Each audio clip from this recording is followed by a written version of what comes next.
তো জলটা আমি নিচের জায়গাতে ফেলবো, কিন্তু কিছু লোক বলছে ওদের জায়গা নাই, তো ওরা বলছে কি সেরতে দিব না। ওই সব লোকের উপরে কমপ্লেন করলেন আপনি?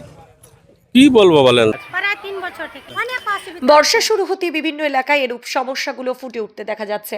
অসুবিধার সম্মুখীন হয়ে পড়েছে হাজার হাজার স্থানীয় অধিবাসীরা।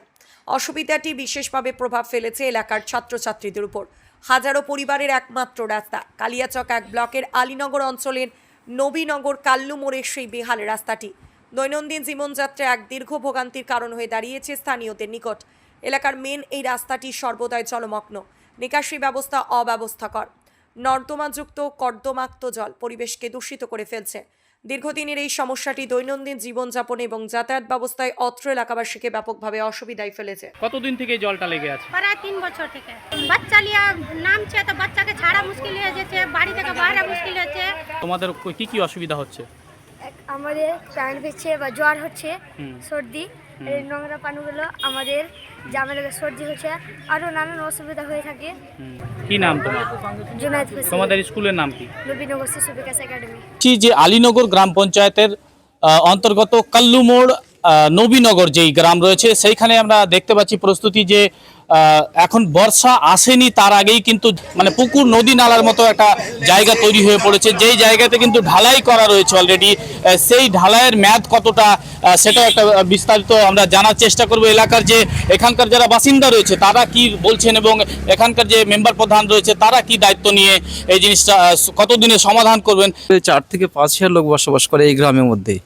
তো আমাদের এই রাস্তাটা কিন্তু মেন রাস্তা রয়েছে, জামিয়া হোসেনিয়া মাদ্রাসা যে রয়েছে এবং আরো 2-1টা স্কুল নার্সারি রয়েছে, তাদের বাচ্চাগুলোও কিন্তু এই রাস্তা দিয়েই যায়। আমরা কি বলবো, প্রধানকে দায়িত্ব।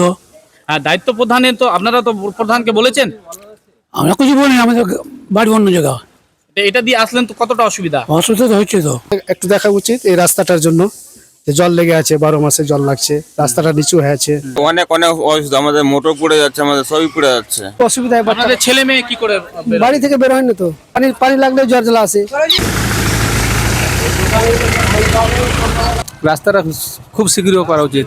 কেন সরাচ্ছে না, কেন করছে না, সেটা কিন্তু উত্তর নিয়ে এসে আপনারা দেবো। একটু এগিয়ে আসেন আগের দিকে। মেম্বারকে জানাননি? কি বলছে মেম্বার? কি বলছে মেম্বার? কি বলছে মেম্বার? বলছে কি স্কিম দিয়েছি, আসবে তখন তো হবে।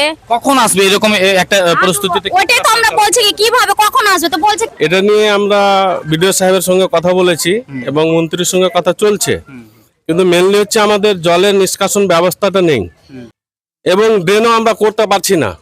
কেন যে এই যে 20 লাখ টাকা ড্রেন ধরেছে আমরা বাজারে, চামা থেকে ধরে ভিডিও মোড় পর্যন্ত। এখন রাস্তার উপরে দোকান পাশার বারান্দা সাফ করে রেখেছে, এখন সেই মানে সেখানে আমাদেরকে করতে দিচ্ছে না। মাঝে মাঝে জলটা আমরা ছেঁচে অন্যদিকে মানে ফেলে দিচ্ছি আর কি। কদিন আগে আমরা পাইপ দিয়ে কানেকশন করছিলাম জলটা পানোর, এখানে মারপিটের মতো লাগলো। জিজ্ঞেস করেন, পাবলিককে জিজ্ঞেস করেন। এর জন্য আমি একটা মানে প্রশাসনের দৃষ্টি আকর্ষণ করতে চাইছি। প্রশাসন যদি সহযোগিতা করে তাহলে এই সব ব্যাপারে খুব একটা সমস্যা হবে না। সেটা আমি ইনফর্ম করবো, প্রধান আছে তাকে আমি কনফার্ম করবো আর কি, ইনফর্ম করবো।